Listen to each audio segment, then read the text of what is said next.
You'd be right to call some of the world's banknotes a little boring, or drab, or unimaginative. My apologies for immediately offending about 1.3 billion people, but as someone who's drawn to colourful and shiny objects, you've got to admit, these aren't exactly the most exciting banknotes in the world. The Philippine Peso, however, is an explosion of colour, featuring natural wonders, native wildlife and historical figures, and in this video we're going to take a closer look at them and their hidden secrets. If you enjoy it, please consider subscribing. And as a little side note, I get tons of comments about the Philippine flag being wrong in this intro.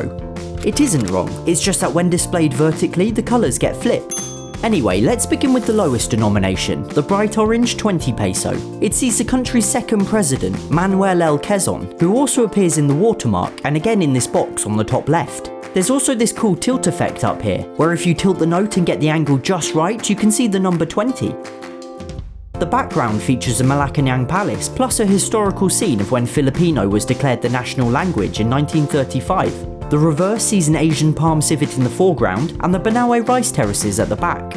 Now this banknote is fairly low value, approximately 32p, 40 US cents, or 36 Euro cents, and with the amount of wear and tear they receive in circulation, it was recently deemed more cost effective to replace it with a coin.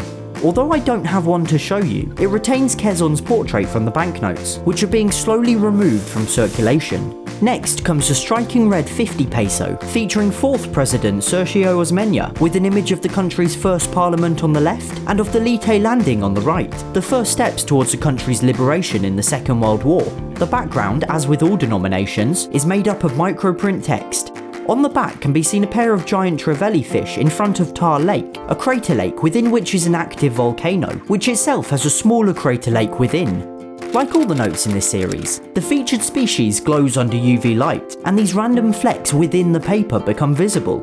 Whilst ordinary paper simply glows bright blue, and ordinary banknote paper doesn't glow at all, the Philippine Peso has added these tiny fluorescent strands into the paper at the pulp stage as an additional security feature.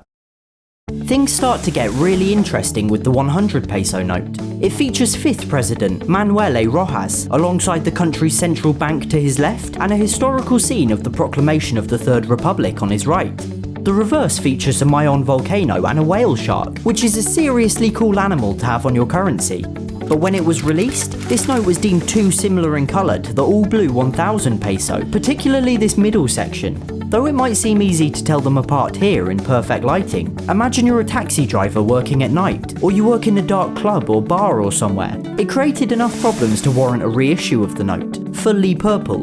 Today both notes circulate simultaneously, but the old style are no longer printed and becoming increasingly rare to find. But it certainly isn't the rarest peso note. That title goes to the 200 peso, often referred to as the $2 bill of the East. Although I couldn't find any reliable figures, this denomination is rarely seen in circulation, and many of the country's residents have never even seen one, and nobody seems to know why. What's more, it's a note of very useful value, worth about $4 US and bridging the gap between the 100 peso and the 500 peso, so it should rightfully be a very common banknote. If you know the reason, please let me know, as I've gone slightly mad trawling the web for answers.